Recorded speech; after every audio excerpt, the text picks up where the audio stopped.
Salam sejahtera dalam Tuhan Yesus Kristus yang mencurahkan berkat dan penguatannya bagi kita hari ini, Kamis 2 Oktober 2025. Para pendengar Renungan Oasis Fajar, mari kita berdoa.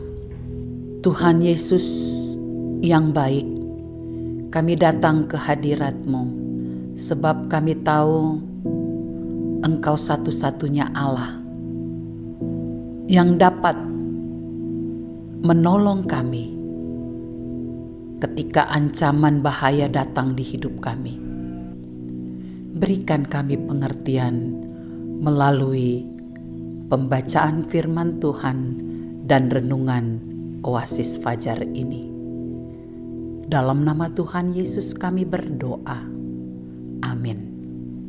Saudara-saudaraku, hari ini pembacaan firman Tuhan terdapat di dalam Kisah Rasul 5 ayat yang ke-17 hingga 21. Dalam perikop, rasul-rasul dilepaskan dari penjara. Akhirnya mulailah imam besar dan pengikut-pengikutnya, yaitu orang-orang dari mazhab Saduki, bertindak sebab mereka sangat iri hati. Mereka menangkap rasul-rasul itu, lalu memasukkan mereka ke dalam penjara kota. Tetapi waktu malam, seorang malaikat Tuhan membuka pintu-pintu penjara itu dan membawa mereka keluar.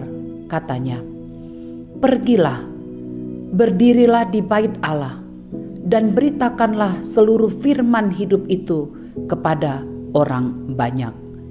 Mereka mentaati pesan itu, dan menjelang pagi masuklah mereka ke dalam bait Allah, lalu mulai mengajar di situ.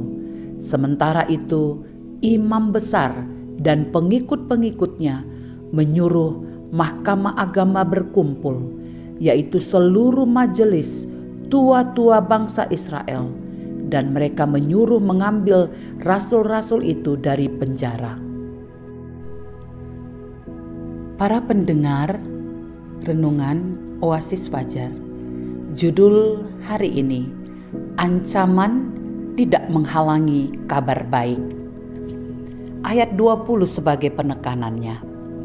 "Pergilah, berdirilah di bait Allah, dan beritakanlah seluruh firman hidup itu kepada orang banyak." Saudaraku, setelah peristiwa Pentakosta pada abad pertama dan kedua, pelayanan gerejawi mulai bertumbuh, menyebar, memberi dampak yang luar biasa kepada orang-orang yang bertobat, kemudian menerima Yesus sebagai Tuhan dan Juru Selamat pribadi. Namun, pada sisi lain, para rasul, murid-murid Yesus, dan orang Kristen baru mendapat perlawanan fisik dari para imam besar dan kelompok Saduki. Mengapa para rasul tidak takut di penjara? Mengapa murid-murid Yesus terus memberitakan firman hidup itu?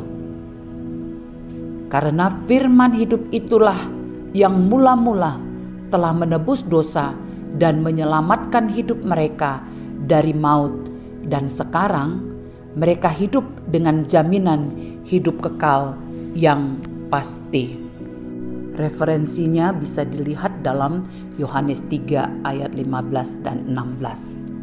"Pergilah, berdirilah di bait Allah, dan beritakanlah seluruh firman hidup itu kepada orang banyak."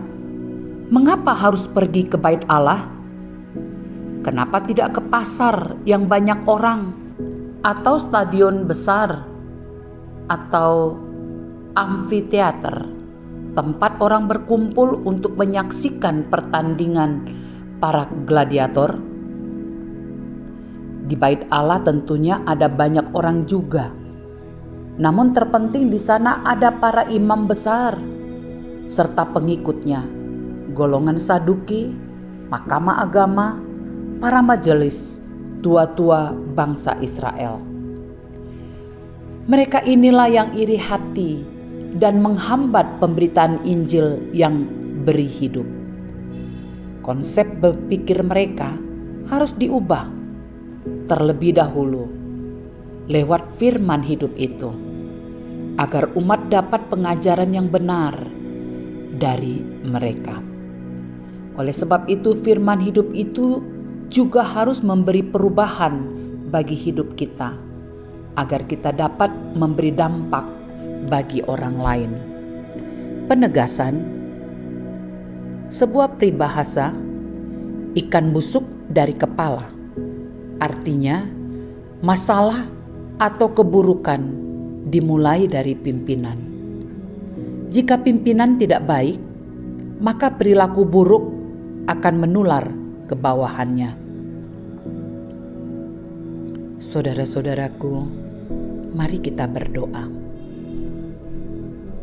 Bapa Sorgawi, jadikan kami sebagai teladan yang hidup agar dapat memberi dampak positif bagi orang lain. Di dalam nama Yesus, amin. Para pendengar renungan Oasis Fajar, inilah renungan kita hari ini. Tuhan memberkati kita. Amin.